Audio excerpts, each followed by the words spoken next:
Hey there, beautiful minds. Welcome back to The Economist, your favorite corner of YouTube where we unpack the world's biggest ideas with just the right amount of sass, smarts, and storytelling. I'm Mark, your ever-curious narrator, and today we're diving into a topic that's as vast as it is vital. What are the functions of the United Nations? Now, before you roll your eyes and mutter, ugh, international bureaucracy, hold up. The United Nations, or the UN as we lovingly abbreviate it, is not just a bunch of diplomats sipping espresso in New York and debating commas in resolutions. It's actually one of the most ambitious experiments in global cooperation humanity has ever attempted.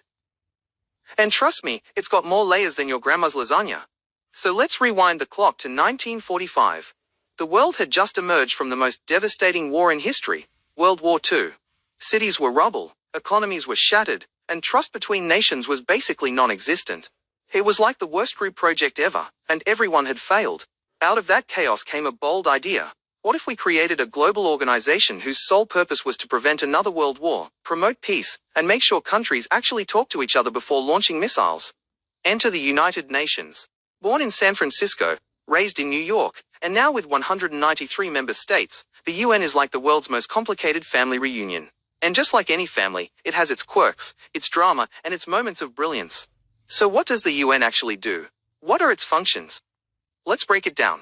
First and foremost, the UN is the world's peacekeeper. Literally, its primary function is to maintain international peace and security. That's not just a lofty slogan, it's baked into the UN Charter. When conflicts erupt, the UN steps in with peacekeeping missions, diplomatic negotiations, and sometimes, just a whole lot of stern talking. Think of it as the global referee, trying to keep the game fair and prevent anyone from flipping the board. Peacekeeping missions are one of the UN's most visible roles. You've probably seen those iconic blue helmets on the news. Soldiers from different countries working together to stabilize war-torn regions. They don't take sides, they don't invade, and they definitely don't come with popcorn. Their job is to protect civilians, monitor ceasefires, and help rebuild trust. It's not glamorous, and it's often dangerous, but it's one of the most courageous things the UN does. But peace isn't just about stopping bullets. It's also about preventing conflict before it starts. That's where diplomacy comes in.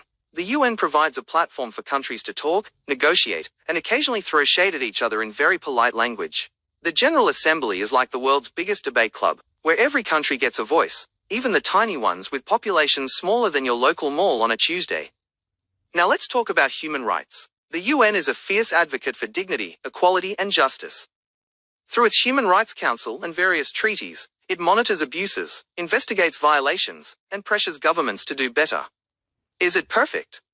No. Is it persistent? Absolutely. The UN has helped shape global norms on everything from torture to freedom of speech. It's like the conscience of the international community, sometimes ignored, often inconvenient, but always necessary. And speaking of conscience, let's not forget humanitarian aid. When disaster strikes, be it earthquakes, famines, or pandemics, the UN is often first on the scene. Agencies like the World Food Programme, UNICEF, and the UNHCR, that's the refugee one, mobilize resources, deliver supplies, and save lives. They don't just drop off rice and bounce. They stay, rebuild, and support communities long after the headlines fade. Education, health, and development are also major UN functions. Through UNESCO, the UN promotes global education, cultural preservation, and scientific collaboration. Through the World Health Organization, WHO, it tackles diseases, sets health standards, and coordinates responses to global health crises. Remember COVID-19? Yeah, WHO was in the thick of it, sometimes praised, sometimes criticized, but always working.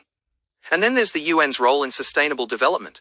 In 2015, the UN launched the Sustainable Development Goals, or SDGs. These 17 goals are like humanity's to-do list for the 21st century. End poverty, fight climate change, promote gender equality, and build a better world by 2030. Ambitious? Definitely. Idealistic? Maybe. Necessary? Without a doubt. The UN also plays a key role in international law. Through the International Court of Justice, it settles disputes between countries and interprets treaties. It's like Judge Judy, but with robes, gravitas, and zero tolerance for nonsense. The UN also helps draft conventions on everything from maritime law to the rights of children.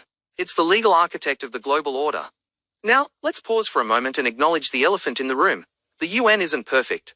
It's slow, it's bureaucratic, and sometimes it feels like watching paint dry while listening to a lecture on paint drying. But here's the thing. It's trying to do the impossible. It's trying to get nearly 200 countries, each with their own interests, cultures, and egos, to agree on anything.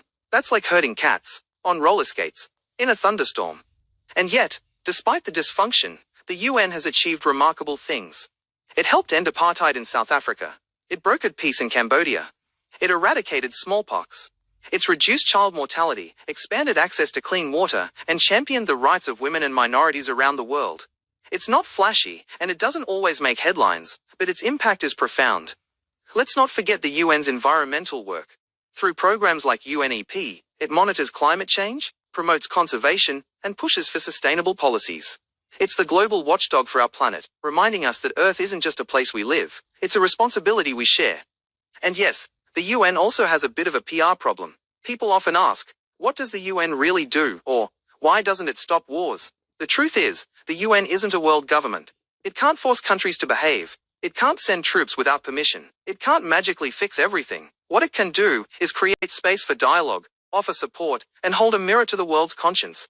So, to recap, the UN maintains peace, promotes human rights, delivers humanitarian aid, supports development, enforces international law, protects the environment, and provides a forum for global cooperation. It's not perfect, but it's indispensable. Imagine a world without the UN. No peacekeepers in conflict zones. No global health coordination. No international standards for human rights. It would be chaos.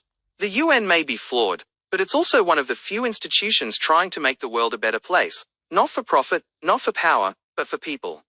And that, my friends, is why the UN matters. It's the world's best attempt at collective action, at shared responsibility, at hope.